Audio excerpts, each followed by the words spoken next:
আফসানা ইমরোজ লিখেছেন, মহিলাদের শারীরিক সমস্যা থাকার কারণে পিরিয়ড 5 দিনের দিন মনে হয় ভালো হয়ে গেছে, কিন্তু নামাজ পড়ার পর দেখা যায় সমস্যাটা আছেই। কোনো কোনো সময় 6-7 দিনও থাকে। এমন অবস্থায় করণীয় কি? যদি প্রায় এরকম হয়, আপনার দিন ফিক্স না থাকে, তাহলে সেক্ষেত্রে সামান্য সময়ের জন্য গ্যাপ হয়ে যদি আবার শুরু হয়ে যায়, তাহলে সেটা মাসিক হিসাবে গণ্য হবে। আর যদি আপনার দিন ফিক্স থাকে, এরপরে হঠাৎ করে অনেক পরে, একদিন পরে, আধা দিন পরে আবার দেখা যায়, তাহলে সেক্ষেত্রে এটা রোগ হিসাবে গণ্য করবেন এবং আপনি নামাজ কন্টিনিউ করবেন। সেলিনা আক্তার লিখেছেন, মুখে ক্রিম দিয়ে নামাজ পড়লে নামাজ হবে কি? মুখে ক্রিম দিয়ে নামাজ পড়লে নামাজ হয়ে যাবে, কোনো অসুবিধা নেই। ক্রিম, লোশন বা কোনো প্রকার ওয়েল ইত্যাদি পাক পবিত্র যদি হয়, তাহলে সেক্ষেত্রে এটা ব্যবহার করলে নামাজে কোনো ক্ষতি হবে না ইনশাআল্লাহ তাআলা।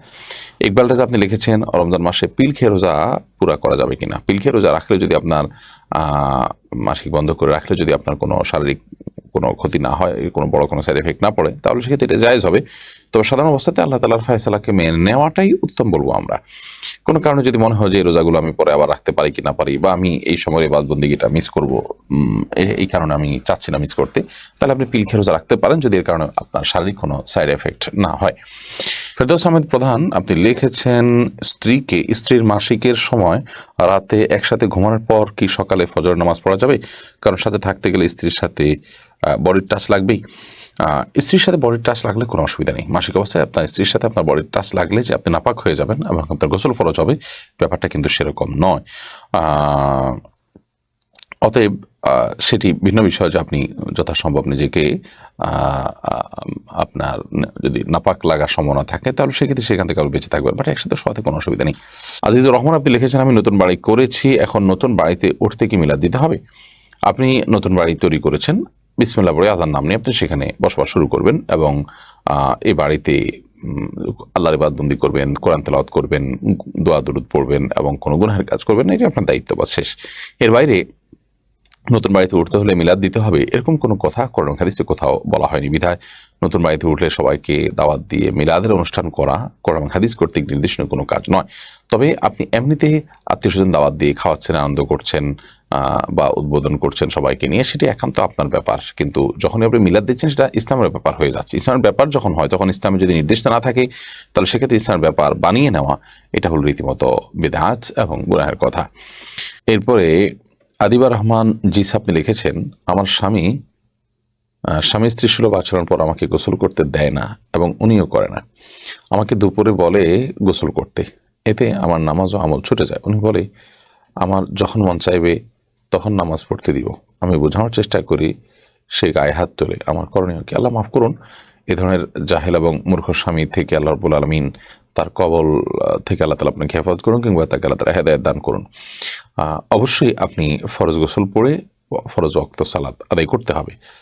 যদি আপনার স্বামী এক্ষেত্রে আপনাকে বাধা দেয়, সে বাধা শুনতে আপনি বাধ্য নন এবং সে আপনার অধিকার নষ্ট করছে, আপনি তাকে বুঝিয়ে সমঝিয়ে যদি লাইনে আনতে পারেন ভালো, আর না হলে মুরব্বিদের দিয়ে অন্যদেরকে দিয়ে আপনি প্রেশার দিতে পারেন, এবং সেটা আপনার দেয়া রাইট, প্রচলিত আইনেও আছে, আবার আপনার জন্য সেটা রাইট ইসলামের দৃষ্টিকোণ থেকেও আছে। বিদায় সেটি আপনি করবেন। প্রয়োজনে তাকে ত্যাগ করে আপনি অন্যত্র কোনো ভালো সঙ্গীর সাথে বিয়ের চিন্তাভাবনা করতে পারেন।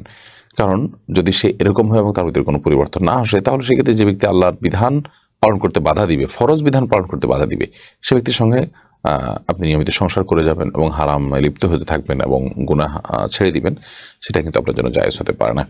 মাহনাজ আখতার আপনি লিখেছেন, মাসিক অবস্থায় মেয়েরা কি আজানের জবাব দিতে পারবে? পারবে। মাসিক অবস্থায় আজানের জবাব দেওয়াতে কোনো অসুবিধা নেই। দুরুদ, জিকির, দোয়া, এগুলো সবগুলোই আপনি মাসিক অবস্থায় করতে পারবেন। দিনই বৈপুস্তক পড়া ইত্যাদি আপনি করতে পারবেন।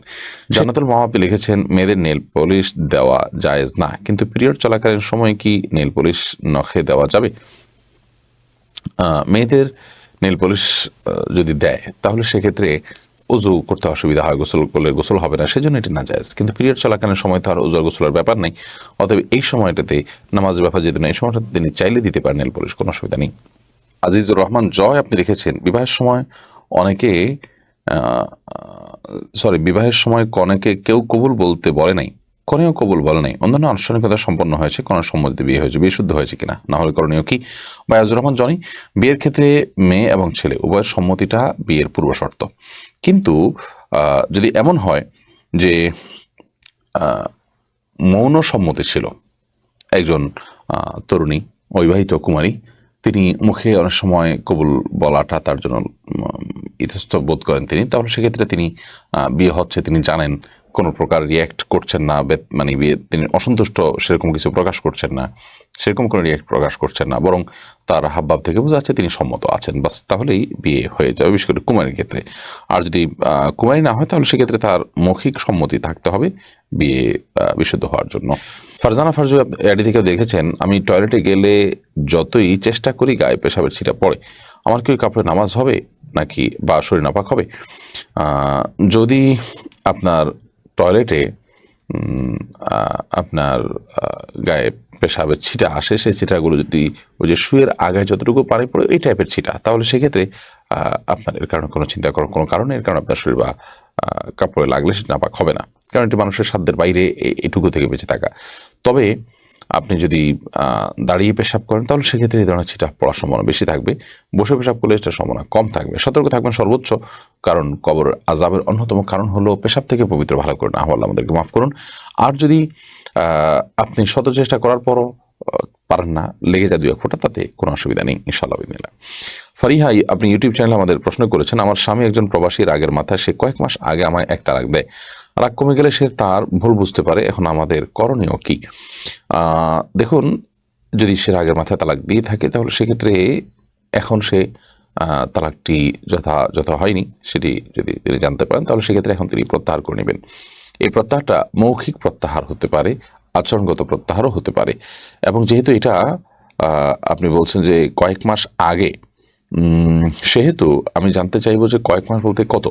যদি 3 মাসের মধ্যে থাকে তাহলে সেক্ষেত্রে তিনি প্রত্যাহার করে নিলেই হয়ে যাবে। আর যদি 3 মাসের বেশি হয়ে যেয়ে থাকে তাহলে সেক্ষেত্রে আর সম্পর্ক আপনাদের মধ্যে নেই।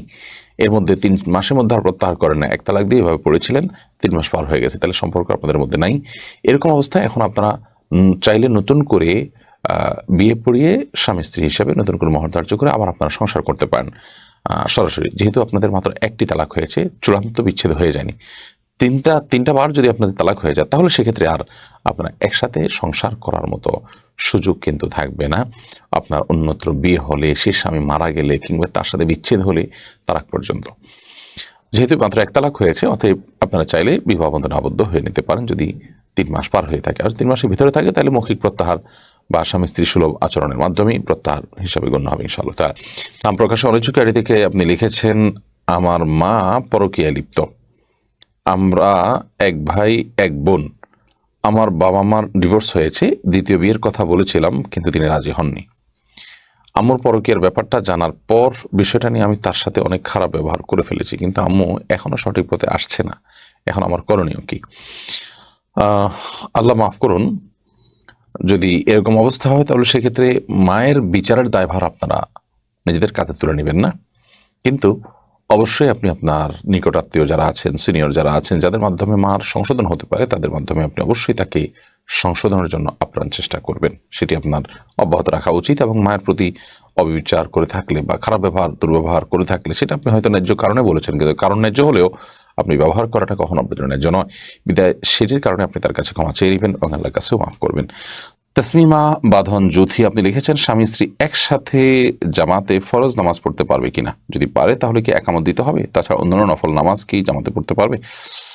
স্বামী স্ত্রী একসাথে জামাতে নামাজ পড়তে পারে, যার যার নামাজ শেষে পড়তে পারে। আর যদি যার যার নামাজ সে পড়তে পারে, জামাতে নামাজ পড়ে, তাহলে সেক্ষেত্রে স্বামী সামনে, স্ত্রী পেছনে, অর্থাৎ পাশাপাশি না দাঁড়িয়ে নামাজ পড়তে পারে।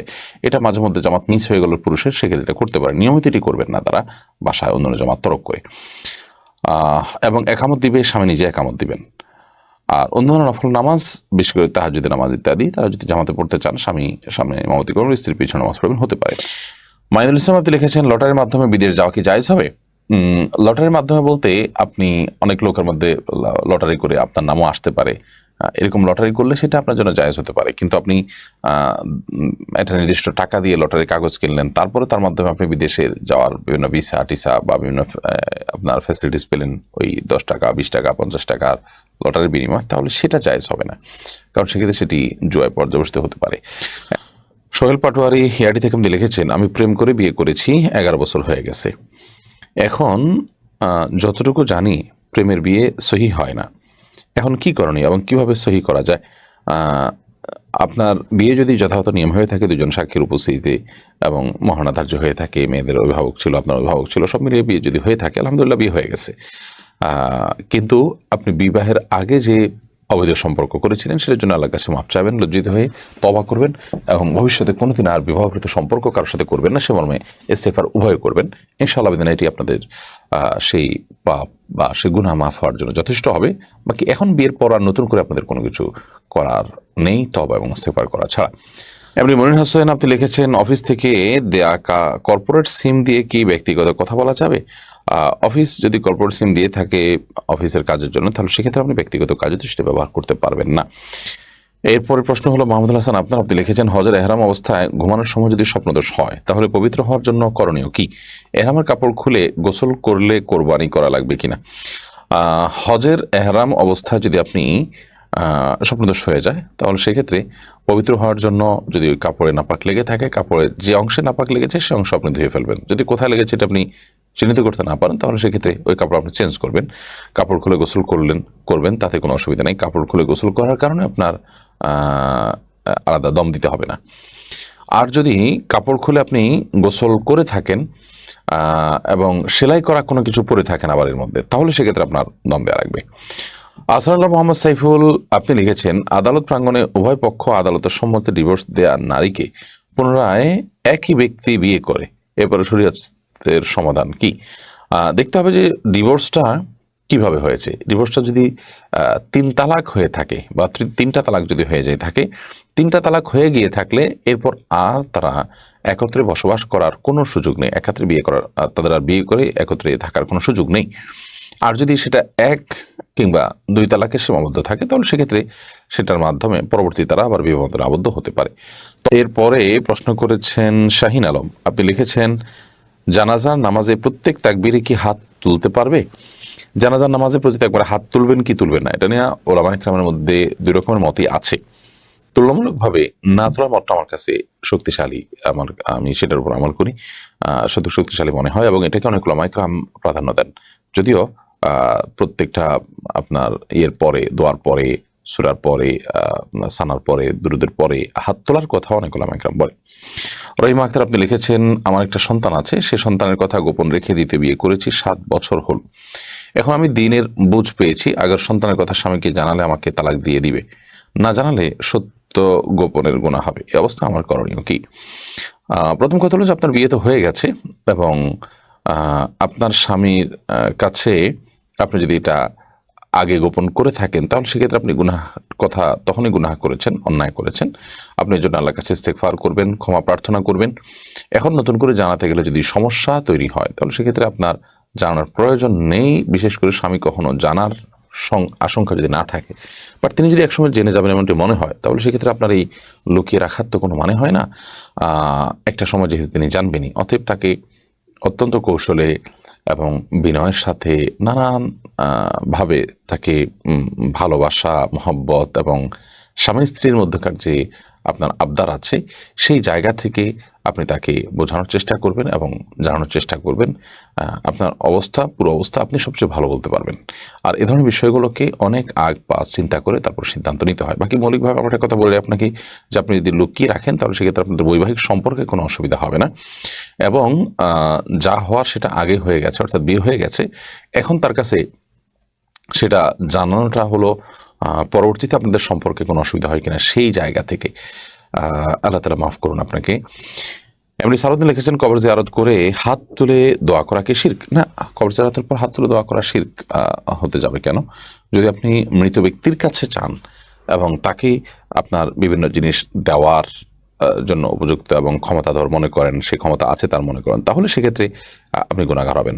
এছাড়া কবরে আপনি জিয়ারত করার পর যদি কিবলামুখী হয়ে কবরবাসীর জন্য দোয়া করেন তাহলে সেক্ষেত্রে সেটা গুনাহের কোনো কারণ হবে না। এরপর সুমাইয়া আক্তার লিখেছেন, নিয়মিত দুঃস্বপ্ন দেখি করণীয় কি? দুঃস্বপ্ন বলতে যে স্বপ্ন দেখার পর আপনি ভড়কে যাচ্ছেন, ভয় পেয়ে যাচ্ছেন, এটা শয়তানের দেখাতে পারে, ব্ল্যাক ম্যাজিক কারণ হয়ে থাকে। সেজন্য আপনি রুকিয়া করবেন, ঝাড়ফুঁক করবেন এবং কোরআন কারীমের তেলাওয়াত বেশি বেশি করে করবেন, বিশেষ করে যেগুলো রুকিয়ামূলক সেগুলো শুনবেন বেশি বেশি করে। আর যদি আপনার কাছে অর্থবহ স্বপ্ন মনে হয় যে আপনি বা মানে কোনো বাজে কোনো ইঙ্গিত পাচ্ছেন, তাহলে সেক্ষেত্রে আপনি আল্লাহর কাছে পানা চাইবেন, আল্লাহ আমি এই স্বপ্নের থেকে, মন্দ দিক থেকে, ক্ষতিকর দিক থেকে আপনার কাছে পানা চাই, আল্লাহর কাছে ইস্তেগফার করবেন, পানা চাবেন, ইনশাআল্লাহ যথেষ্ট হবে। ফারাহ এন রহমান আপনি লিখেছেন, নানি বা দাদির দুধ সন্তানের সামনে পর্দার বিধান কি? নানি বা দাদি তাদের দুধ সন্তান যদি থাকে, তাহলে সেক্ষেত্রে এই দুধ সন্তানের সাথে যিনি পর্দার বিধান বলা হচ্ছে, তিনি যদি তার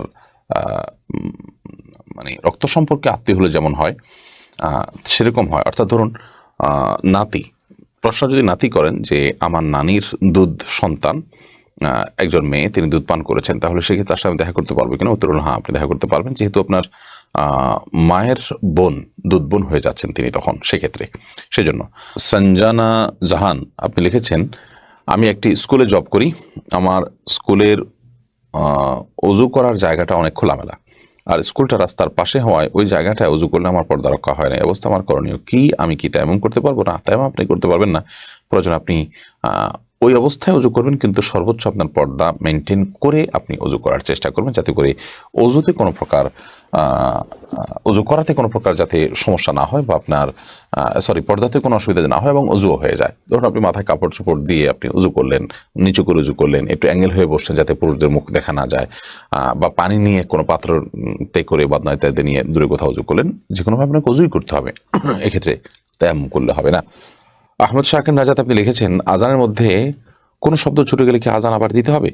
হ্যাঁ, কোনো শব্দ যদি ছুটে যায়, তাহলে আজানের মধ্যে মনে হলে সেটি আবার আপনি রিপিট করবেন, আর আজানের পরে যদি মনে হয় যে না, একটা শব্দ বা একটা বাক্য ছুটে গেছে, তাহলে আপনি পুনরায় আজান দিয়ে দিবেন। এমনি সাইফুল ইসলাম সুলতান আপনি লিখেছেন, বাথরুমে কি অজু করা যাবে? বাথরুমে অজু করা যাবে, তবে সেখানে বিসমিল্লাহ মুখে উচ্চারণ করবেন না, মনে মনে বলবেন।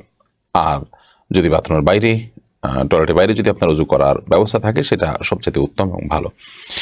এমনি জিহাদ মিয়া আপনি লিখেছেন, যৌতুক না নিলে বাপ মা খোঁচাবে কিংবা অনেক কথা শোনাবে, আর যদি বিয়ের আয়োজনে খাওয়া দাওয়ার ব্যবস্থা আমি নিজে করতে চাই, তাহলে বাড়ি থেকে বের করে দিবে, বলবে বিয়ের আগেই শ্বশুর বাড়ির টান। আমার বাবা মা আমাকে অনেক আদর করেন এবং ভালোবাসেন, আমি তাদের ভালোবাসি, সেক্ষেত্রে আমি তাদের কথার বিরুদ্ধে যাওয়া অসম্ভব হবে, এখন আমার করণীয় কি? ভাই জিহাদ মিয়া, আপনাকে আমরা বলবো যে আপনার বাবা মাকে দ্বীনের নির্দেশনা, দ্বীনের যে বিধিনিষেধ আছে, এক্ষেত্রে ইসলামের যে বিধিনিষেধ আছে, সেটি আপনি তাদেরকে জানাবার চেষ্টা করেন, প্রয়োজনে ওলামা ইকরামদেরকে দিয়ে তাকে বোঝাবার চেষ্টা করেন, আমাদের বিভিন্ন বক্তব্য আছে সেগুলো তাকে শোনান, এবং তাকে বোঝানোর চেষ্টা করেন যে এটি শরঈ কারণে, দ্বীনি কারণে আপনি করতে বাধ্য হচ্ছেন। ইনশাআল্লাহ বিদিন আমার বিশ্বাস এর মাধ্যমে তিনি তার ভুল বুঝতে পারবেন।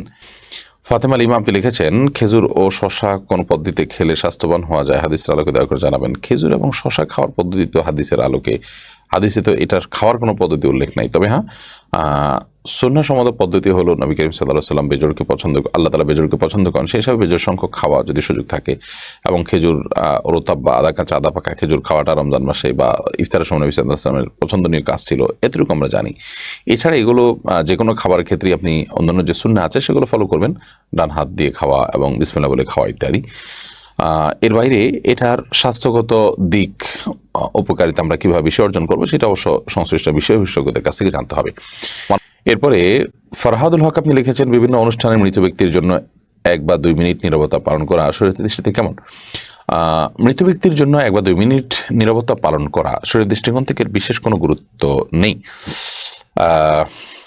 এমনকি আপনার এ ধরনের আনুষ্ঠানিকতা, এই যে 1 মিনিট অপেক্ষা করা, 2 মিনিট অপেক্ষা করা, এটা শরিয়াত তো বটেই, এমনকি যৌক্তিকভাবে এটা কোনো প্রয়োজনীয় কোনো কাজ না, বা মানে কোনো গুরুত্ব পাওয়া যেতে পারে এই কাজে, সেরকম কোনো কাজ না। কারণ হলো আমরা এই ধরনের কাজ যে করি, এই টাইমটাতে আমরা বরং মৃত ব্যক্তির জন্য আমরা যদি ইস্তেগফার করতাম, তার জন্য আল্লাহর কাছে দোয়া করতাম, সেটা মৃত ব্যক্তির জন্য অনেক বেশি উপকারে আসতো। বিধায় এই ধরনের নীরবতা, এটা ইসলামী শরিয়ার কোনো কালচার না। আমরা অনেক ভিন্ন ধর্মের মানুষের কালচার নিজেদের গায়ে মাখায়, এটা তারই একটি। বিধায় এ ধরনের নীরবতা দাঁড়িয়ে সম্মান প্রদর্শন করা, এগুলো ইহুদি এবং খ্রিস্টানদের সংস্কৃতি। একজন মুসলমান তিনি এ ধরনের সংস্কৃতিকে নিজের সংস্কৃতি হিসাবে লালন করতে পারেন, এবং এই ধরনের সংস্কৃতি তিনি গায়ে মাখতে পারেন না।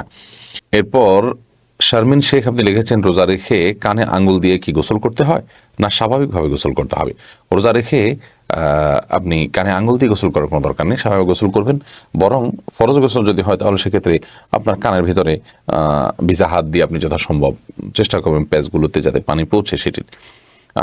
অতএব কানে হাত দেওয়ার কোনো প্রয়োজন নেই। ইভেন কেউ যদি গোসল করতে গিয়ে তার কান দিয়ে পানি ঢুকে যায়, তিনি চেষ্টা করবেন সেটাকে বের করে ফেলার, বাস যথেষ্ট।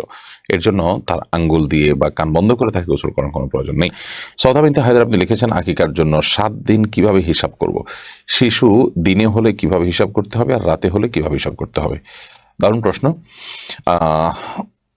মূলত চন্দ্রবর্ষ অনুপাতে দিন আগে নয় বরং রাত আগে আসে, যার কারণে সন্ধ্যা থেকে দিনের হিসাব শুরু হবে। ধরুন বৃহস্পতিবার সন্ধ্যা থেকে আপনি হিসাব শুরু করছেন, তাহলে সেক্ষেত্রে বৃহস্পতিবার দিবাগত রাত বা সন্ধ্যা যেটা, এটি শুক্রবারের রাত, যেহেতু রাত আগে আসে, অতএব শুক্রবার শুরু হয় বৃহস্পতিবার দিবাগত সন্ধ্যা থেকে, আবার শনিবার শুরু হয় শুক্রবার দিবাগত সন্ধ্যা থেকে। ঠিক এই জন্য সন্তান যেই যদি রাতে জন্মগ্রহণ করে তাহলে সেক্ষেত্রে সেটি যে এই রাতের পরবর্তী যে বারটা, ওই বারের অধীনে বা সেই দিনের অন্তর্ভুক্ত হিসাবে গণ্য হবে। আর যে বারে জন্মগ্রহণ করেছে সে বারের আগের বারে আকিকা দিবেন, তাতে সপ্তম দিন হবে, 7 দিন পর নয়, বিষয়টা সপ্তম দিন। অতএব আপনার সন্তান ধরুন জুমাবারে জন্মগ্রহণ করেছে, তাহলে পরবর্তী বৃহস্পতিবার যেটি, সেদিন হবে সপ্তম দিন এবং আকিকার দিন। সাবির আপনি লিখেছেন, আমরা সহ বাসায় থাকি, আমার শাশুড়ি আর ননদ দেশের বাড়িতে থাকে, কিন্তু যখন আমার শাশুড়ি বাসায় আসে আর যতদিন বাসায় থাকে আমার স্বামী ততদিন শাশুড়ির কাছে ঘুমায়, এদিকে ইসলাম কি বলে? আপনার প্রথমে বোধহয় টাইপিং মিস্টেক আছে। যাই হোক, আপনি যে প্রশ্ন করেছেন মূলত সে প্রশ্ন উত্তর হলো যে আপনার শাশুড়ি যখন আপনার বাসায় আসে তখন শাশুড়ির সাথে আপনার স্বামী যদি ঘুমান একই বিছানা, তো সেটা ইসলাম শরীয়তের দৃষ্টিকোণ থেকে নির্দেশিত কোনো কাজ নয়। ইসলাম এভাবে এই লাইফস্টাইল নির্দেশ আমাদেরকে করে না, বরং সন্তানের বয়স 10 হওয়ার পরেই তাকে পৃথক বিছানায় শোয়ার জন্য ইসলাম নির্দেশ করে। বিধায় একজন প্রাপ্তবয়স্ক ছেলে তার মায়ের সাথে একই বিছানায় ঘুমোতে যাবেন না। যদি একই বিছানায় কোনো কারণে ঘুমোতে হয় তাহলে সেক্ষেত্রে আপনার একই কম্বলে একই কাঁথার নিচে অবশ্যই ঘুমানো জায়েজ হবে না, এবং মাঝখানে বালিশ বা অন্য কোনো কিছু দিয়ে যদি এরকম নিরুপায় হয়, অনেক সময় দেখা যায় অনেক মেহমান থাকার কারণে বা নানা কারণে এমন পরিস্থিতি তৈরি হয় যে এটি ছাড়া কোনো উপায় থাকে না, তাহলে সেক্ষেত্রে এটা ভিন্ন বিষয়। বাট শরীরের দৃষ্টিকোণ থেকে এটা নির্দেশিত বা ভালো কোনো কাজ নয় সাধারণ অবস্থাতেই। এমনি হাবিবুর রহমান আপনি লিখেছেন, মৃত ব্যক্তির জন্য মসজিদে দোয়া করার পর জিলাপি খাওয়া কি দোয়ার বিনিময় নেওয়া বলে গণ্য হবে? এটাকে সরাসরি বিনিময় বলা কঠিন, কারণ হলো এখানে দোয়াতে কেউ সামিল না থাকলে গণহারে সবাইকেই দেওয়া হয়, কিন্তু জিনিসটা দৃশ্যত বিনিময়ের মতোই লাগে যে দোয়া করা হচ্ছে তারপরে এটা দেওয়া হচ্ছে, অথচ অন্য সময় তো দেওয়া হয় না। তো এইটা আসলে অসুন্দর একটা দিক।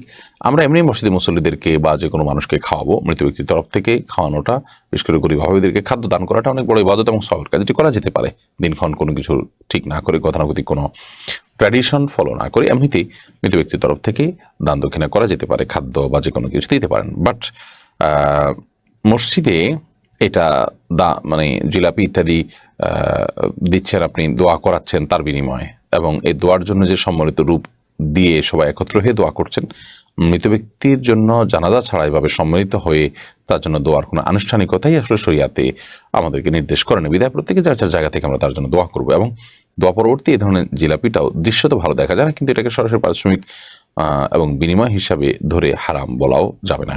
এরপর মোহাম্মদ হাসিবুজ্জামান আপনি লিখেছেন, সকাল সন্ধ্যার আমলের মধ্যে সকালের আমল কি ফজরের ফরজ সালাতের আগেই করা যাবে? হ্যাঁ, যাবে।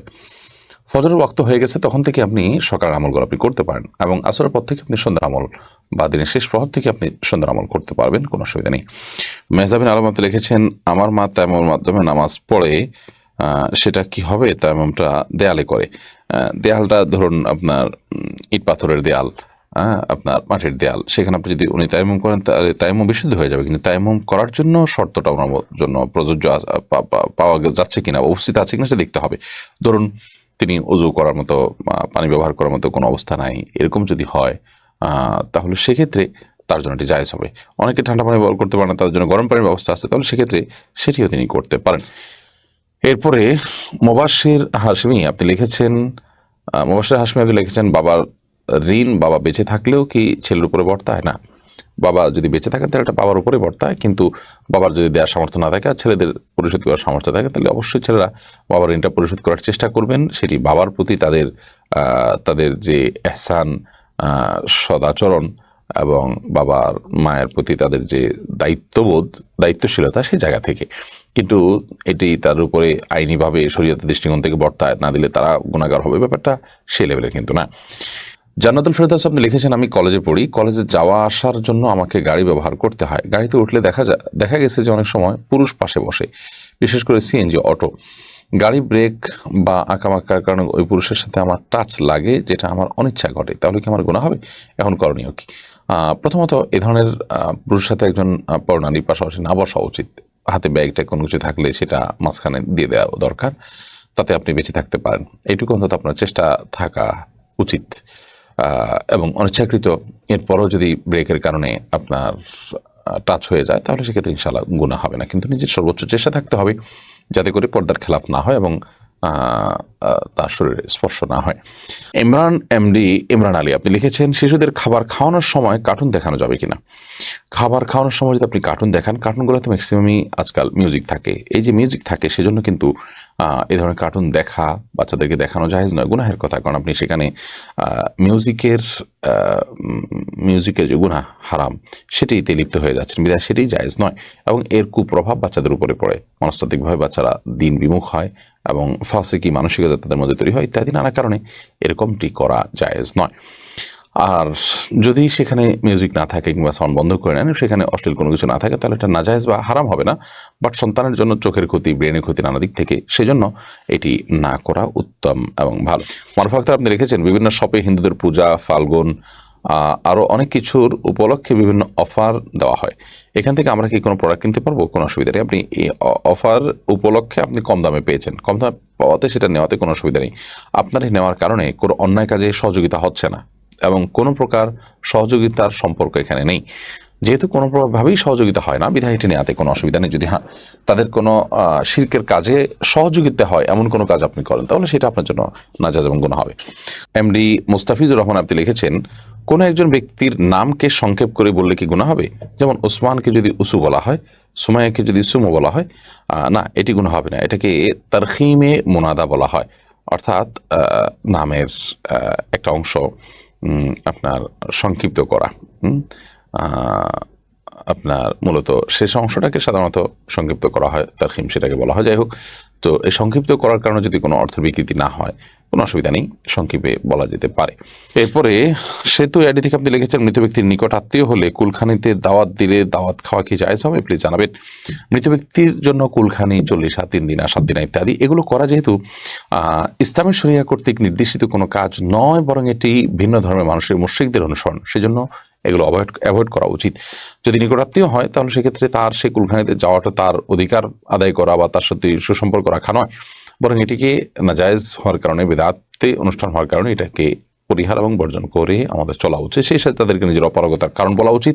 মৃত ব্যক্তির জন্য বরং নিজের তরফ থেকে দোয়া, দরুদ ইত্যাদি তার পক্ষ থেকে করে আমাদের নিজেদের যে দায়িত্ব আছে সেটি যথাসম্ভব আমরা আদায় করার চেষ্টা করব। ফজলুল হক আপনি লিখেছেন, পরীক্ষার ফর্ম সহ বিভিন্ন ক্ষেত্রে অভিভাবক হিসাবে বাবা এবং মায়ের তথ্য পূরণ করতে হতো। হাইকোর্টের এক রায়ের ফলে এখন থেকে মায়ের তথ্যই যথেষ্ট, বিষয়টাকে কিভাবে দেখেন? দেখুন, যে সমস্ত সন্তান তাদের পিতৃপরিচয় নেই, সে সকল সন্তান তাদের মায়ের পরিচিত হওয়ার প্রয়োজন দেখা দেয় আইডেন্টিটির জন্য। আবার অনেক সময় দেখা যায় বাবা সন্তান জন্ম দিয়েছেন ঠিকই বৈধভাবেই, বাট এরপর থেকে তার কোনো হদিস থাকে না, লাপাত্তা হয়ে যান এবং সন্তানকে কোনো দায়িত্ব পালন করতে চান না। আমরা ইসলামের শরিয়ার কথা যদি বলি, তাহলে ইসলামের শরিয়ার দৃষ্টিকোণ থেকে সন্তান সর্বাবস্থায় বাবার দিকেই সম্বন্ধ হবে এবং বাবাই হবেন সন্তানের মূল অভিভাবক। কোনো কারণে বাবা নাই, তাহলে সেক্ষেত্রে ইসলামের শরিয়ার দৃষ্টিকোণ থেকে দ্বিতীয় অভিভাবক হবেন সন্তানের দাদা কিংবা বড় ভাই কিংবা চাচা, অন্য যারা আছেন ধারাবাহিকভাবে তারা। মা তিনি সন্তানের সবচেয়ে আপন এবং সবচেয়ে কাছের মানুষ, কিন্তু অভিভাবকত্বটি একটা দায়িত্বের বোঝা, এটি আল্লাহ রাব্বুল আলামিন মায়ের উপর চাপান নাই। এখন এই ধরনের রায়ের ফলে যেটি হতে পারে আমাদের শঙ্কা, সেটি হলো এই রায়ের ফলে আমাদের সমাজে এমনিতে ব্যভিচারের পরিমাণ দিন দিন বেড়ে চলেছে। এর ফলে ব্যভিচার এর পরিমাণ আরো বেড়ে যায় কিনা এবং সেটাকে মানুষ স্বাভাবিক মনে করে কিনা সেটি একটা বড় প্রশ্নসাপেক্ষ বিষয়। এই আশঙ্কাটা খুব জোরালোভাবে দেখা যাচ্ছে।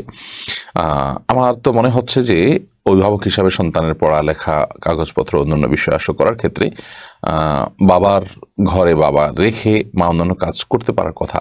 বাবা না থাকলে তৎপরবর্তী অভিভাবক কিন্তু তাদের অসহযোগিতা ইত্যাদির নানা আশঙ্কা আছে। সেই জায়গা থেকে একান্ত অনন্য উপায় হলে মাকে অভিভাবক হিসাবে রাখা যেতে পারে, কিন্তু সাধারণভাবে বা ঢালাওভাবে বাবার জায়গায় মা অভিভাবক হলেই চলবে, এই বিষয়টি আমার মনে হয় যে ব্যভিচারকে উস্কে দেয় কিনা। আল্লাহ তাআলা আমাদেরকে হেফাজত করুন।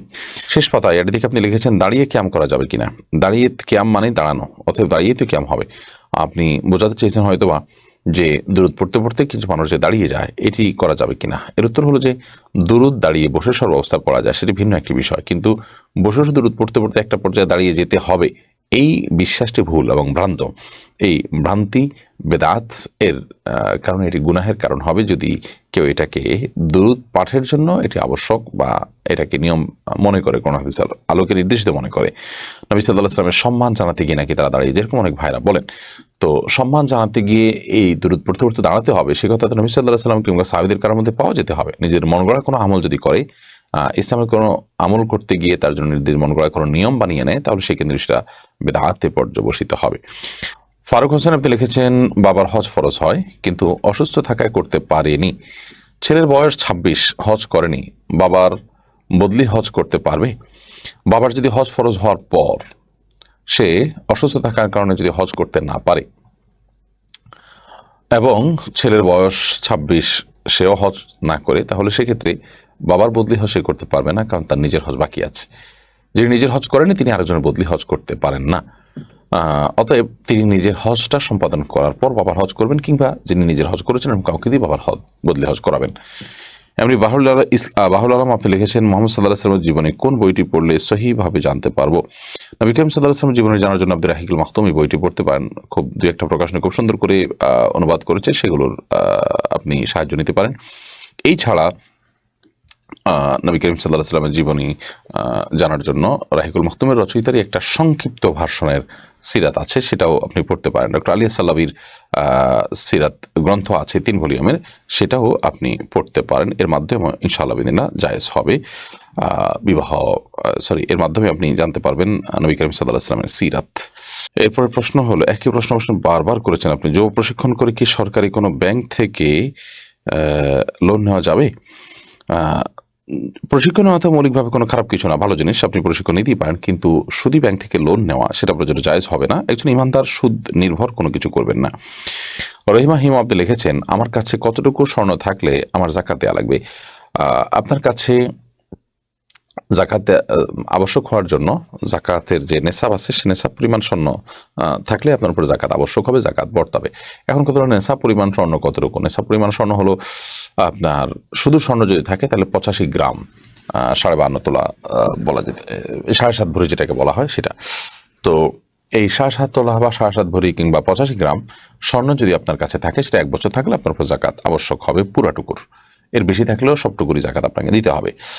আর যে স্বর্ণের সাথে অন্য নগদ টাকাও থাকে বা ব্যবসা মালও থাকে বা রূপাও থাকে, তাহলে সেক্ষেত্রে সবগুলোর যে মোট মূল্য আছে সেটার উপর আপনার জাকাত আবশ্যক হবে। অর্থাৎ সেক্ষেত্রে সবগুলোর উপরে সেক্ষেত্রে আপনার রূপার নেশাবের সাথে এটাকে মেলানো হবে, যে রূপা দাম কম এবং দুইটার যে কোনো একটা টাচ করলেই জাকাত এসে যায়। অতএব দুইটা যদি একসাথে হয় তাহলে দুইটার মূল্য একত্র করার পর 595 গ্রাম রূপা কেনার মতো টাকা থাকলে আপনার জাকাত অবশ্য হয়ে যাবে। ফারাহ লিজা আপনি লিখেছেন দয়া করে বদলি হজ আদায় করার নিয়মটা জানাবেন। বদলি হজ আর মূল হজের ভিতরে কোনো পার্থক্য নেই, একই জিনিস। শুধুমাত্র পার্থক্য এটুকু, যিনি বদলি হজ করবেন তিনি তার নিজের হজটা আগে সম্পাদন করতে হবে, তারপর তিনি অন্য তরফ থেকে বদলি হজ করতে পারেন। ঈদ আহমেদ আপনি লিখেছেন আজানের জবাব না দিলে কি গুনাহ হয়? আজানের জবাব দুইভাবে হয়। একটা হলো আজানের জবাব হয় মৌখিকভাবে, আর হলো আজানের জবাব হয় প্রকৃতভাবে, অর্থাৎ সরাসরি শারীরিকভাবে। মৌখিকভাবে আজানের জবাব হলো মুয়াজ্জিন যা বলেছেন তা তার সাথে বলা, এই বলাটা মুস্তাহাব, এটি না দিলে কোনো গুনাহ হবে না। কিন্তু আজানের জবাব যেটা শারীরিকভাবে দিতে হয়, ধরুন মুয়াজ্জিন সাহেব আজান দিলেন, দেওয়ার পরে শারীরিকভাবে জবাব দেওয়া মানে হলো আপনি সে আজানের জবাব দিয়ে মসজিদে যাবেন এবং হাজির হবেন। তো সেই কাজটা যদি আপনি না করেন, মসজিদে উপস্থিত না হন, তাহলে সেক্ষেত্রে আপনি গুনাহগার হলেন পুরুষ হয়ে থাকলে। তাহলে সেক্ষেত্রে আজানের এই জবাব দেওয়াটা, অর্থাৎ শারীরিকভাবে উপস্থিত হয়ে যে জবাবটা, সেই জবাব দেওয়াটা আমাদের জন্য আবশ্যক। সেটা না করলে আমরা গুনাহগার হয়ে যাব। আদারওয়াইজ আপনার শুধু মৌখিক জবাব যেটা, সেটা আপনি না দিলে কোনো গুনাহগার হবেন না। সকাল সন্ধ্যা এআইডি থেকে আপনি লিখেছেন, নামাজ পড়ার সময় একই রুমে মোবাইলে অন্য কেউ যদি গান শুনে তাহলে কি আমার নামাজ হবে? আপনার নামাজ তো হয়ে যাবে মানে আক্ষরিকভাবে, কিন্তু আপনার নামাজের মনোযোগ নষ্ট হয়ে যাবে। সেজন্য নামাজের মনোযোগ নষ্ট হতে পারে এমন কোনো জায়গায় আসলে নামাজ পড়া উচিত নয়, জায়েজ নয়। এবং যিনি এই কাজটি করছেন তার জন্য এটি জায়েজ হবে না যে তিনি একজন নামাজি ব্যক্তির নামাজে ডিস্টার্ব করছেন, তার নামাজের ভিতরে মনোযোগ নষ্ট হতে পারে এমন কোনো কাজ করছেন, সেটি করা তার একেবারেই অনুচিত কাজ। আমির ইসলাম, আপনি আমাদের ইউটিউব চ্যানেলে প্রশ্ন করেছেন, আমাদের দেশের অনেক মেয়ে বিদেশে কাজের জন্য যায়, ওখান থেকে সে সেই বাড়ির মানুষের সাথে গিয়ে ওমরা পালন করে, তার জন্য এই কাজটি জায়েজ হবে কি? প্রথম কথা হলো, মাহরাম ছাড়া কোনো মেয়ে সফরের দূরত্বে যাওয়া জায়েজ নয়। অতএব আমাদের কোনো নারী, তিনি যদি মধ্যপ্রাচ্যে বা পৃথিবীর যে কোনো দেশে তিনি যদি যান এবং স্বামী ছাড়া সফর করেন এবং তিনি একাকী সেখানে সফর করে গিয়ে কাজ করেন, তাহলে সেক্ষেত্রে তার এই সফরটা ইসলামের দৃষ্টিকোণ থেকে নাজায়েজ এবং গুনাহের কথা। সংশ্লিষ্ট দেশ, যে দেশের নাগরিক বা যে দেশের প্রতিষ্ঠান আমাদের দেশ থেকে এরকম নারী শ্রমিকদেরকে নিচ্ছে, তারা যেমন গুনাহগার, ঠিক একইভাবে যারা এখান থেকে যাচ্ছেন তারাও গুনাহগার হবেন এক্ষেত্রে। কিন্তু সেখানে যাওয়ার পর মালিক বা তাদের সাথে যদি তিনি ওমরা বা হজ করতে চান এবং করেন, তাহলে সেক্ষেত্রে তার ওমরা বা হজ আদায় হয়ে যাবে। বাট এই কাজটিও তাদের জন্য পৃথক গুনাহের কথা, কারণ নবী করিম সাল্লাল্লাহু আলাইহি ওয়াসাল্লাম বলেছেন যে একজন নারী তিনি হজ করবেন না যতক্ষণ পর্যন্ত তার সাথে মাহরাম না থাকে। বিধায় লা তুসাফিরুল মারআতু ইল্লা মা আযি মাহরামিন, সফর করবে না যতক্ষণ পর্যন্ত তার সাথে মাহরাম না থাকে। বিধায় হজ হোক, ওমরার সফর হোক, সেগুলোও তার জন্য মাহরাম ছাড়া যাওয়া নাজায়েজ এবং গুনাহের বিষয় হবে। যদি করে ফেলেন তিনি আদায় হয়ে যাবে, বাট গুনাহ হলো পাশাপাশি। রাজু আহমেদ, আপনি লিখেছেন, আমাদের সমাজে দুটো মসজিদ, একটি পুরনো এবং ছোট হওয়ার কারণে আমরা পাশে একটি বড় মসজিদ তৈরি করি। ছোট মসজিদটি ব্যবহৃত হচ্ছে না, সেটা ভেঙে আমরা কবরস্থান তৈরি করতে চাই, তা করা যাবে কিনা? কোনো জায়গা যদি মসজিদ হিসাবে নির্ধারিত হয়ে যায়, কেউ মসজিদের জন্যই ওয়াকফ করে থাকে, সেটাকে কবরস্থানে পরিবর্তিত করা যাবে না।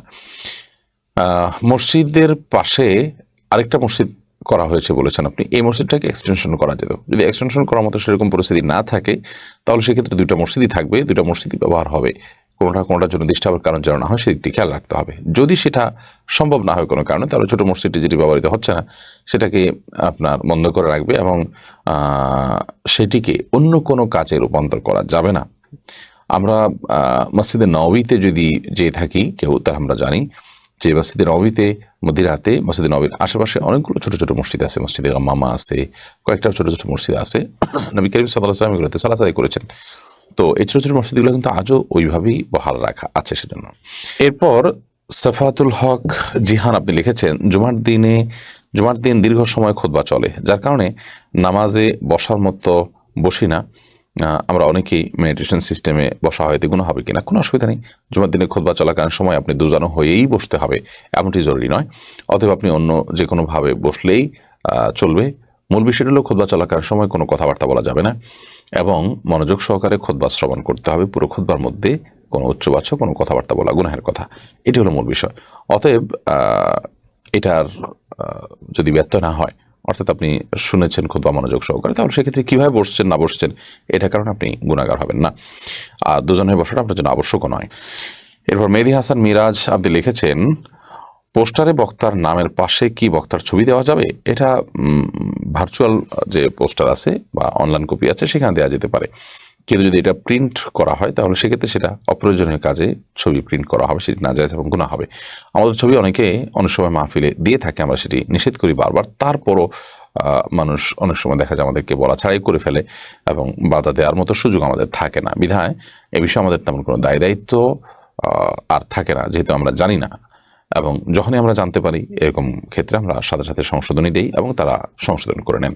এরপর এমডি সুলাইমান ইসলাম আপনি লিখেছেন, আমরা যে নামাজ আর নামাজের বাইরে কোরআন আর হাদিসের দোয়াগুলো পড়ি, এই দোয়াগুলোতে কি 1 2 3 আলিফ লাম আলিফ টানা থাকলে টানগুলো দিতেই হবে? টান না দিলে কি হবে? নামাজের মধ্যে কিংবা নামাজের বাইরে যে দোয়া পড়েন বা অনেক আয়াত পড়েন, সেগুলোতে 3 আলিফ বা 4 আলিফ যে টানগুলো আছে সেগুলোকে 3 আলিফ 4 আলিফ টান দেওয়াটা সবসময় আবশ্যক নয়। এটি যদি না দেন আপনি, তার কারণে আপনি গুনাহগার হয়ে যাবেন, ব্যাপারটা কিন্তু সেই রকম নয় সমস্যাটা। আবার আপনাকে মনে রাখতে হবে যে হাদিস যখন পাঠ করেন তখন সেক্ষেত্রে আপনার জন্য হাদিসের ইবারত মূল পাঠ করার সময় এই মদ গুনাহ এটা লক্ষ্য করা জরুরি নয়। মদ গুনাহ লক্ষ্য করা আবশ্যক হলো তখন যখন আপনি এটাকে আপনার কোরআন কারীমের আয়াত হিসাবে তেলাওয়াত করছেন, তখন অন্য হাদিসের মূল পাঠ কিংবা দোয়া যখন পড়েন তখন সেভাবে তাজবিদ লক্ষ্য রাখা বা মদ গুনাহ লক্ষ্য রাখা এটা আপনার জন্য আবশ্যক নয়। এরপর মাহমুদুল হাসান, তবে এর কারণে যে আয়াত পড়ার ক্ষেত্রেও যে আপনি এটা চেঞ্জ করলেই আপনার অর্থ চেঞ্জ হয়ে যাবে, অর্থাৎ এটাতে ত্রুটি হলে সেক্ষেত্রে অর্থ চেঞ্জ হয়ে যাবে, ব্যাপারটা কিন্তু সেরকম নয়। যার কারণে দেখতে হবে যে কোন জায়গায় মদ গুনাহ, বিশেষ করে একালিপ মদগুলো যদি না দেওয়া হয় তাহলে সেক্ষেত্রে অর্থ পরিবর্তন হওয়ার আশঙ্কা থাকে অনেক বেশি। এটি হলো একটা গুরুত্বপূর্ণ বিষয়। মোহাম্মদ আবুজার আপনি লিখেছেন, জামাত নামাজ পড়ার সময় ইমাম সাহেবের বারবার কিংবা সামান্য একটু আগে দাঁড়ালে কি নামাজ শুদ্ধ হবে? জামাতে নামাজ পড়ার সময় ইমাম সাহেবের বরাবর কিংবা তার সাথে থেকে সামান্য আগে দাঁড়ালে, আপনি যদি সামান্য আগে দাঁড়ান তাহলে এটা আপনার জন্য জায়েজ হবে না, কিন্তু আপনি ইমাম সাহেব বরাবর দাঁড়ান, নামাজ হয়ে যাবে। এমনি শামীম শেখ আপনি লিখেছেন, আমার চাকরির সুবাদে বিভিন্ন জেলায় কাজে যাওয়া লাগে, সেক্ষেত্রে আমি কসর সালাত পড়বো? চাকরির সুবাদে যদি বিভিন্ন জেলা আপনার যেতে হয় সেখানে আপনি অবশ্যই কসর সালাত পড়বেন, যেহেতু আপনি সেখানে শুধু আপনি কোনো ডিউটি পালন করতে যাচ্ছেন। আর যদি এমন হয় যে সেখানে গিয়ে আপনি রীতিমতো আপনাকে সেখানে থাকতে হয় এবং সেজন্য আপনি বাসা ভাড়া নিয়েছেন, সেখানে আপনি থাকেন, তাহলে সেক্ষেত্রে আপনার একটা ঠিকানা সেখানে আছে, সেখানকার আপনি অস্থায়ী বাসিন্দা, তো সেক্ষেত্রে আপনি পুরো নামাজ পড়বেন। আর যদি ব্যাপারটা এরকম না হয় যে আপনি মাঝে মধ্যে যান, কোনো হোটেলে ওঠেন কিংবা যে কাজ ছেড়ে চলে আসেন, তাহলে সেক্ষেত্রে আপনি মুসাফির হিসাবেই গণ্য হবেন এবং আপনি কসর পড়বেন। নোমান আখানজি অ্যাডি থেকে আপনি লিখেছেন, সন্তান যদি বাবাকে জিজ্ঞেস না করে তার পকেট থেকে টাকা নেয় তাহলে এটা কি শরীয়ত সম্মত হবে? সন্তান যদি বাবাকে জিজ্ঞেস না করে তার পকেট থেকে টাকা পয়সা নেয়, সেটা দেখতে হবে যে কোন পর্যায়ের। যদি সাধারণত ধরুন তার স্কুলে যাওয়ার পথ ভাড়া, তার প্রয়োজনীয় খরচের টাকা, যেটা সাধারণত সচরাচর বাবা তাকে দেয় এবং সে নেয়, বাবা জানে, কিছু বলে না, সে অতিরিক্ত নেয় না, এরকম একটা ব্যাপার স্যাপার বোঝাপড়া তাদের মধ্যে থাকে, তাহলে সেক্ষেত্রে অসুবিধা নেই। আর যদি এরকম বোঝাপড়া না থাকে তাহলে সেক্ষেত্রে এই টাকা নেওয়ার পর তিনি লুকিয়ে নিচ্ছেন, তার বাবা জানলে রাগ করবেন বা অনুমতি দিবেন না, এরকম হলে সেক্ষেত্রে বাবার পকেট থেকে টাকা নেওয়া জায়েজ বা তার জন্য বৈধ হবে না। তৌফিক মিয়া আপনি লিখেছেন, ফেসবুকের ফিতনা থেকে বাঁচার উপায় কি? ফেসবুকের ফিতনা থেকে বাঁচার উপায় হলো প্রথমত এটিকে নিয়ন্ত্রণ করতে না পারলে এটাকে থেকে সম্পূর্ণরূপে সরে আসা, আর যদি এটিকে নিয়ন্ত্রণ করা যায় তাহলে নিয়ন্ত্রণ করার জন্য সর্বাত্মক চেষ্টা করা, যেমন দিন এবং রাতে নির্দিষ্ট কিছু সময় বের করে নেওয়া, যে এই সময়গুলোতে আমি এত মিনিট আমি সময় দিব, সকালে এত মিনিট সন্ধ্যায়, আবার দিনের মোটা একটা সময় দিব, এর মধ্যে এর বাইরে আমি কোনো সময় দেবো না, সেরকম একটা টাইম শিডিউল করে নেওয়া যেতে পারে। সেটা যদি কোনোভাবে করতে না পারে, নিজেকে নিয়ন্ত্রণ করতে না পারে এবং বিশেষ করে গুনাহে লিপ্ত হয়ে যায়, বারবার কোনোভাবেই চেষ্টা করে পারে না, তাহলে সেক্ষেত্রে তার জন্য ফেসবুক বা ইউটিউব ব্যবহার করে জায়েজ নয়। আল্লাহ তাআলা আমাদেরকে মাফ করুক এই ফিতনা থেকে। এটা কারণে যেমন অনেক গুনাহ আমাদের হচ্ছে, ঠিক তেমনিভাবে এটা যে নেশা আসক্তি, সেটাও আমাদেরকে অনেক ভালো কাজ থেকে দূরে সরিয়ে রাখছে, সময় অপচয় করছে। বিধায় এটিকে ব্যবহার করলে নিয়ন্ত্রণ করতে হবে, নিয়ন্ত্রিত ব্যবহার করতে হবে, আর না হলে এটির ব্যবহার আমাদের জন্য জায়েজ হবে না। মোহাম্মদ হাসান মাসুক আপনি লিখেছেন, মাদকাসক্তদের প্রশাসনের কাছে ধরিয়ে দেওয়া সম্পর্কে ইসলাম কি বলে? মাদকাসক্তদেরকে যদি প্রশাসনের কাছে ধরিয়ে দিলে তাদের যদি ট্রিটমেন্ট হয়, সংশোধন হয়, অবশ্যই সেটা উচিত এবং কর্তব্য। এমনি হৃদয় এআডি থেকে আপনি লিখেছেন, আমি কিভাবে ইসলামের সকল বিষয়গুলোকে যথাযথভাবে পালন করব আর ইসলাম সমর্থন করে না এমন বিষয় কিভাবে পরিহার করব? আল্লাহ রাব্বুল আলামিন আপনার প্রতি রহম করুক ভাই হৃদয়।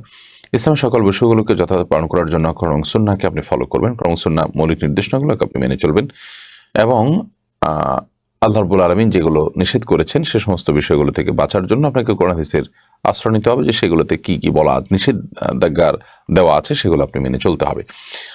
যদি বলেন যে এটা আমি জানলাম কিন্তু মানাটা আমার দ্বারা কিভাবে সম্পাদিত হবে বা কিভাবে মানাটা সহজ হবে, তাহলে সেক্ষেত্রে বলবো যে আমরা প্রথমত দিনই পরিবেশটা অনেক বেশি গুরুত্বপূর্ণ। ইমানদারদের পরিবেশ ইমানি সোসাইটি, মুসলমানদের নেক আমল যাদের মধ্যে আছে, মুত্তাকি যারা আছে, তাদের পরিবেশের মধ্যে নিজেকে যদি আপনি কি জানি বলে এটাকে, যদি আপনি নিজেকে যদি সেখানে আবদ্ধ করে ফেলতে পারেন সেটা হবে সবচেয়ে ভালো এবং আপনার দিনের উপর টিকে থাকাটা অনেক সহজ হবে তার মাধ্যমে।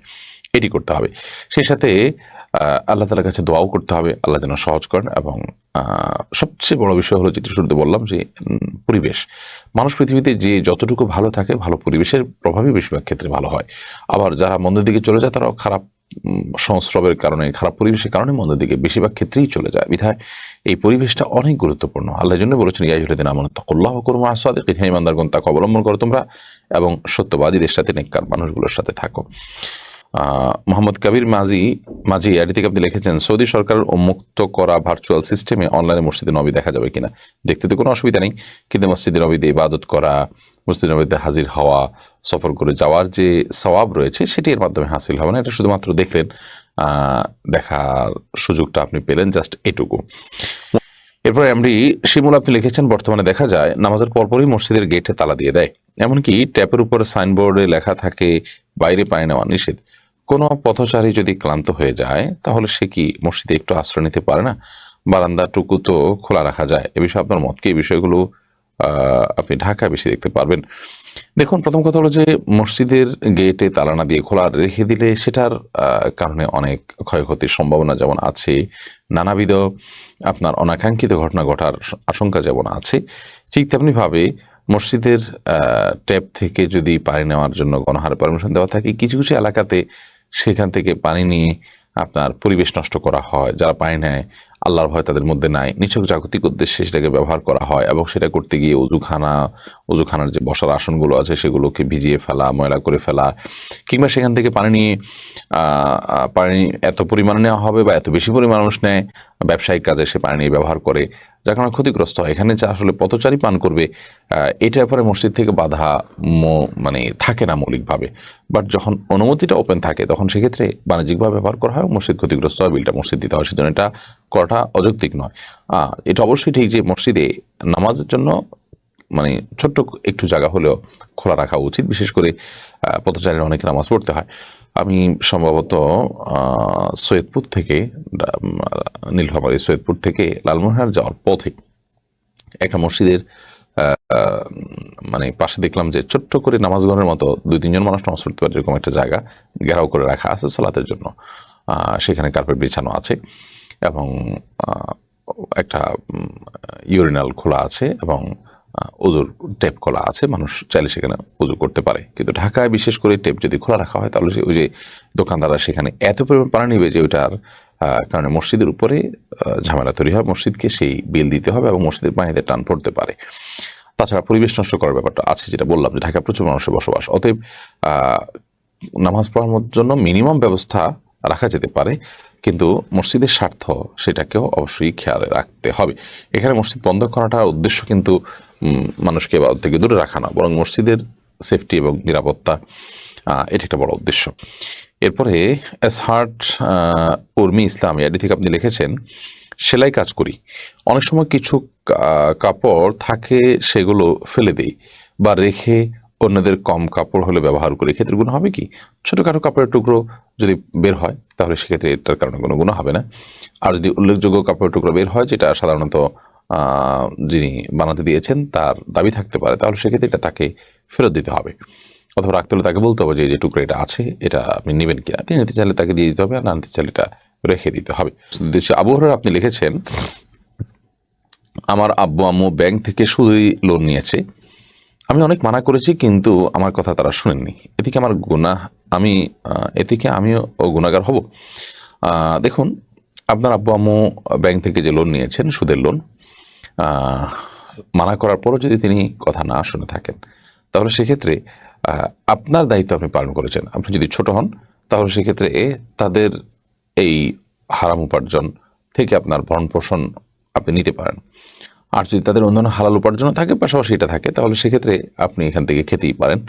বাট এই হারামের প্রতি আপনার ঘৃণা থাকবে এবং আপনি নিষেধাজ্ঞাটা অব্যাহত রাখবেন এবং খুব দ্রুততার সাথে যখনই আল্লাহ তাআলা আপনাকে তৌফিক দিবে নিজে উপার্জন শুরু করবেন।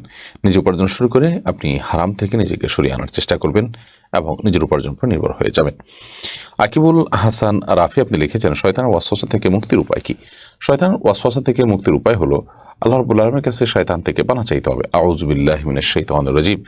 আল্লাহ তাআলা বলেছেন, ইম্মা ইয়ানজাগান্নাকা মিনাশ শাইতানির নাজগুন ফাস্তাইজ বিল্লাহি মিনাশ শাইতানির রাজীম। শয়তান যখন তোমাকে খোঁচা দিবে, তোমাকে ক্ষতিগ্রস্ত করার চেষ্টা করবে, তখন তুমি আল্লাহ তাআলার কাছে পানাহ চাইবে বিতাড়িত শয়তান থেকে। সেজন্য আমরা বিতাড়িত শয়তান থেকে আল্লাহর কাছে পানাহ চাইবো, আউযু বিল্লাহি মিনাশ শাইতানির রাজীম পাঠ করবো।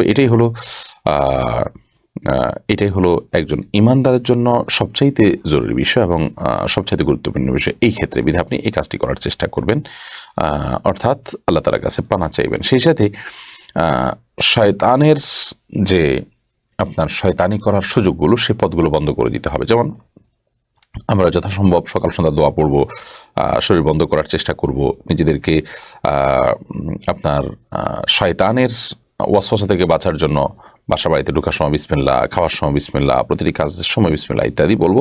ইনশাআল্লাহ দিনের মাধ্যমে আমরা শয়তানের ওয়াসওয়াসা থেকে এবং শয়তানের শয়তানি থেকে বেঁচে থাকতে পারবো। এরপর এমডি ইয়ামিন আপনি লিখেছেন, আসুন্নাহ ফাউন্ডেশন ইউটিউব চ্যানেলের ভিডিও এডিট করে আমি আমার ইউটিউব চ্যানেলে আপলোড করি, এখন আপনার মতামত কি? আসুন্নাহ ফাউন্ডেশনের তরফ থেকে আমাদের কোনো দাওয়াতি কন্টেন্টকে আপনার কপিরাইট রাখা হয় না, যার কারণে যে কেউ চাইলেই সেটা ব্যবহার করতে পারেন, এই সুযোগ রাখা হয়েছে। কিন্তু এর মানে এই নয় যে কেউ স্বেচ্ছাচারিতা করার সুযোগ আছে, তার যা খুশি তা করার সুযোগ আছে। মোটেও সেরকম সুযোগ আমরা দেই না এবং সেটা আমরা অ্যালাউ করি না। ধরুন আপনি সেখানে আমাদের লোগো সরিয়ে নিজের লোগো লাগালেন, সেটি জায়েজ নয়। আবার সেখানে আপত্তিকর থাম্বনেল দিলেন এবং সস্তা জনপ্রিয়তা পাওয়ার জন্য বা সস্তা ভিউ কামানোর জন্য আপনি সেখানে কোনো আপনার অন্যায় কাজ করলেন, সেটি ইসলাম শরীয়তের দৃষ্টিকোণ যেমন গুনাহের কথা, আমরাও সেটাকে অনুমতি দিই না এবং জানতে পারলে সেটাকে আমরা কপিরাইট দিয়ে আটকাবার আপ্রাণ চেষ্টা করি।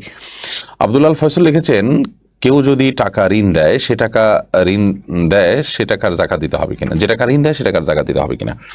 কেউ যদি আপনাকে ঋণ দেয় তাহলে সেক্ষেত্রে ঋণের টাকার জাকাত মূলত এই টাকার মালিক দিবেন। ধরুন আমি আপনাকে লোন দিয়েছি, তাহলে সেক্ষেত্রে আমি আমার এই টাকার জাকাত দিয়ে যেতে হবে।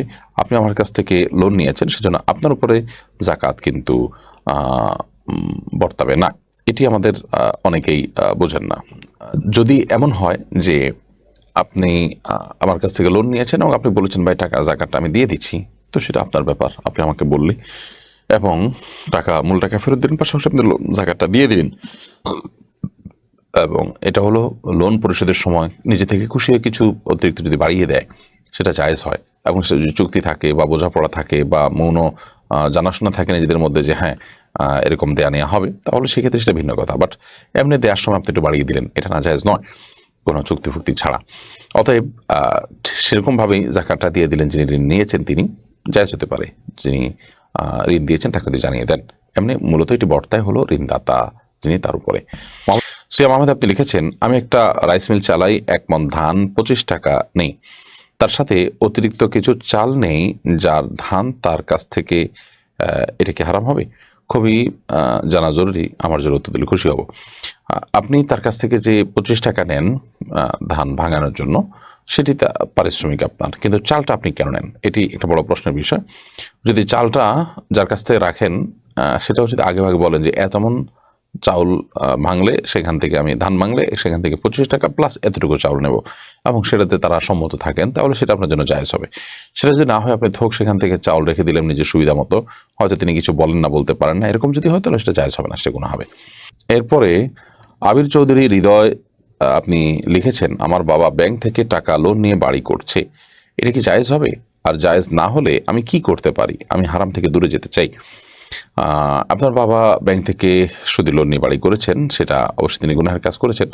আর যদি সুদী লোন থেকে তিনি বাড়ি করে থাকেন এবং সেটি নাজায়েজ হওয়ার কারণে আপনি তাকে বোঝাবেন এবং নিজের সামর্থ্য থাকলে আর এই হারাম উপার্জন আপনি বর্জন করে নিজ হালাল উপার্জন করে চলবেন এবং চেষ্টা করতে হবে সেটি করার আপনার। যদি আপনি ছোট হন, বয়সে এখন উপার্জন করার মতো সুযোগ না তৈরি হয়, তাহলে সেক্ষেত্রে আপনি সাময়িকভাবে বাবার সাথে আপনি বসবাস করেন বা তার হারাম উপার্জন থেকে আপনার মৌলিক প্রয়োজন পূরণ করুন, এটি আপনার জন্য জায়েজ হবে। আফরোজা আন্না আপনি লিখেছেন, আমি ডেনমার্কে কিছু ইনকাম ও পড়ালেখার জন্য যেতে চেয়েছিলাম, কিন্তু জানতে পারলাম অনেক আগে ডেনমার্কে নবী সাল্লাল্লাহু আলাইহি সাল্লামকে নিয়ে কটূক্তি করেছিল এবং এই অবস্থায় ডেনমার্কে গেলে কি পাপ হবে? নবী সাল্লাল্লাহু আলাইহি সাল্লামের প্রতি শ্রদ্ধা ও ভালোবাসা কম এমন কিছু বা আল্লাহ অখুশি হবেন কিনা? দেখুন, প্রথম কথা হলো যে সেখান থেকে যদি আপনি জ্ঞান অর্জন করে নিয়ে এসে মুসলিমদেরকে সমৃদ্ধ করেন, তাহলে সেক্ষেত্রে সেটা আপনার জন্য জায়েজ হবে, কারণ সেখানে গিয়ে তাদের আপনি কোনো উপকার করছেন না বা তাদের প্রতি ভালোবাসা প্রদর্শনও করছেন না। আর যদি ব্যাপারটা এরকম হয় সেখানে আপনি স্থায়ীভাবে বসবাস করেন, তাদেরকে রিচ করেন এবং আপনার মাধ্যমে আপনি তাদের সেখানে বসবাস করে রীতিমতো তাদের একজন হয়ে যাচ্ছেন, তাদের দলভুক্ত হচ্ছেন, তাহলে সেক্ষেত্রে সেটা নাজায়েজ হবে। আপনি সাময়িকভাবে সেখানে গিয়েছেন কোনো কাজ হাসিল করার জন্য, উদ্ধার করার জন্য, সে কাজ করে আপনি সেখান থেকে চলে আসছেন, তাহলে সেটা আপনার জন্য ইসলাম শরীয়তের দৃষ্টিকোণ থেকে ইনশাআল্লাহ বিদিল্লাহ আমি আমার ক্ষুদ্র জ্ঞান অনুযায়ী নাজায়েজ বা হারাম বা গুনাহ হবে না ইনশাআল্লাহ তাআলা। এরপরে প্রশ্ন হলো, আমি মাদ্রাসায় পড়ে আমার বাবার নামাজ পড়ে না, আমি অনেকবার বলেছি, এই জন্য কি আমাদের আমাকে জবাবদিহি করতে হবে? আপনি আলমগীর হুজুর আপনি লিখেছেন, না, আপনি যদি অনেকবার বলে থাকেন, অন্যদের মাধ্যমে দাওয়াতি কাজ করে থাকেন, ইনশাআল্লাহ বিদিল্লাহ আল্লাহর কাছে আপনার কোনো দায় থাকবে না, কারণ আপনি আপনার চেষ্টাটা করেছেন। রাহা ইসলাম আপনি লিখেছেন, আমার ছেলে ক্লাস 7 পড়ে, আমি ইংলিশ মিডিয়াম মাদ্রাসায় দিতে চাই, কোন মাদ্রাসায় দিলে ভালো হয়? আপনি আপনার সন্তান ঠিক কোথায় আছে এবং আপনি কোন জায়গায় চাচ্ছেন সেটা তো আমি জানি না। যদি ঢাকা হয় তাহলে সেক্ষেত্রে অনেকগুলো ভালো ভালো ইংলিশ মিডিয়াম মাদ্রাসা আছে তুলনামূলকভাবে, সেগুলো আপনি দিতে পারেন। এক এক এলাকাতে এক একটা অ্যাভেলেবল আছে। আপনি এ বিষয়ে আপনার অবস্থান এবং আপনার সুবিধা অসুবিধা উল্লেখ করে বললে সেক্ষেত্রে পরামর্শ দিতে আপনার জন্য সুবিধা হবে। রেবেকা সুলতানা রেবেকা আপনি আইডি থেকে আপনি লিখেছেন, ব্যাংকে টাকা রাখার 5 বছর পর সুদ হয়, এরপর আসল টাকাগুলো কি হালাল টাকা হিসাবে গণ্য হবে নাকি হারামে পরিণত হবে? না, মূল টাকা কখনোই আপনার জন্য হারাম হবে না। মূল টাকা যেটা আপনি রেখেছেন সেটা আপনার জন্য সর্বদাই হালাল হবে। অতিরিক্ত সুদ গ্রহণটা আপনার জন্য হারাম হবে। যদি বাই ডিফল্ট সেটা আপনার কাছে চলে আসে, তাহলে সেক্ষেত্রে সেটা সওয়াবে নিয়ত করা ছাড়া কোনো গরিব দুঃখীকে দান করে দিবেন। শাইলা নাহার আপনি লিখেছেন, ওমরা হজ আর জিলহজ মাসের হজের মধ্যে কোনো পার্থক্য আছে? দয়া করে জানাবেন। জিলহজ মাসে যে হজ করছি আমরা, এটাই হলো মূল হজ। ওমরাটা মূলত হজ নয়। এটাকে আপনার কি বলে, ছোট হজ বলেছেন কোন কোন সালাফ। মূলত হজ বলতে আমরা যা বুঝি সেটা কিন্তু আপনার জিলহজ মাসে যে আমরা হজ করে থাকি সেটাই। অতএব আপনার উমরার বছর জুড়ে যেটি করা হয় এটিকে কোনোভাবে হজ বলা যাবে না। এটি স্বতন্ত্র একটি ইবাদত, হজের মতোই, হজের কাছাকাছি। আর উমরা করলে যে ফরজ হজ আদায় হবে এমন কোনো কথাও কিন্তু নেই। মোহাম্মদ খুরশেদ আপনি লিখেছেন, আপনার জন্য অনেক অনেক দোয়া রইল। আপনি যেভাবে দিন প্রচারের কাজ করছেন সত্যি অনেক খুশি মুসলমানদের হয়ে। জাযাকুমুল্লাহ খাইর, বারাকাল্লাহু ফিকুম। আল্লাহ তাআলা আপনার প্রতি রহম করুন আপনার নেক দোয়ার জন্য। মহিউদ্দিন মানিক আপনি লিখেছেন, আল্লাহ তাআলা আপনাকে নেক হায়াত দান করুন এবং ইসলামের দায়ী হিসাবে কবুল করুন এবং সুস্থ রাখুন। আল্লাহ তাআলা আপনার প্রতিও রহম করুন ভাই মহিউদ্দিন মানিক, এবং আপনার নেক দোয়াগুলো আমার জন্য কবুল করুন। আমি আমিন বলছি আপনার দোয়ার পাশাপাশি, আল্লাহুম্মা আমিন। আর সেই সাথে আরও যে সমস্ত ভাইয়েরা আছেন আমাদের দাওয়াতি কাজ করছেন, আল্লাহ তাআলা সমস্ত উলামা ইকরামদেরকে হেফাজত করুন। আরিয়ান নাজমুল আপনি আমাদের ইউটিউব চ্যানেলে লিখেছেন, আমি আমার ওয়েবসাইট, পেজ এবং বিভিন্ন গ্রুপের মাধ্যমে বিদেশের উচ্চশিক্ষার তথ্য, যেমন বিশ্ববিদ্যালয় খুঁজে দেওয়া, তাদের সংস্কৃতি, সুবিধা অসুবিধা জানানো, ভাষা শিক্ষা দেওয়া সহ বিভিন্ন তথ্য দিয়ে সাহায্য করে থাকি। অমুসলিম দেশে মুসলিমদের বসবাসের নিয়মকানুন সম্পর্কেও জানানোর চেষ্টা করি। এই জন্য আমি অর্থ গ্রহণ করি। এভাবে উপার্জন করা জায়েজ হবে কি? মৌলিকভাবে এটি নাজায়েজ বা হারাম কোনো কাজ নয়। আপনি জাস্ট তথ্য শেয়ার করছেন, বিভিন্ন উপায় মানুষকে বাতলাচ্ছেন, সেখান থেকে মানুষ যাতে করে সংশ্লিষ্ট দেশের নিয়ম কানুন জানতে পারে, সেখানে বসবাসকারী সবাই যে হারামে লিপ্ত, সবাই যে গুনাহগার, ব্যাপারটা সেরকম নয়। বিধায় আপনি সেখানে এই সার্ভিসটা যদি প্রোভাইড করেন এবং এর বিনিময়ে আপনি যদি বিনিময় গ্রহণ করেন, এর বিনিময়ে যদি আপনি পারিশ্রমিক নেন, ইনশাআল্লাহ বিদিল্লাহ এটি আপনার জন্য গুনাহের কোনো কারণ হবে না ইনশাআল্লাহ বিদিল্লাহ, কারণ এটি প্রত্যক্ষভাবে নিশ্চিত অন্যায়ের সহযোগিতা হিসাবে গণ্য হবে না। এরপরে আপনি নাজমুল হাসান আপনি লিখেছেন, সমকালীন প্রকাশনী আপনার? না, সমকালীন প্রকাশনী আমার নয়, এবং এর সাথে আমার কোনো প্রকার মালিকানা বলেন, পরিচালনা বলেন, কোনো প্রকার সম্পর্ক নেই।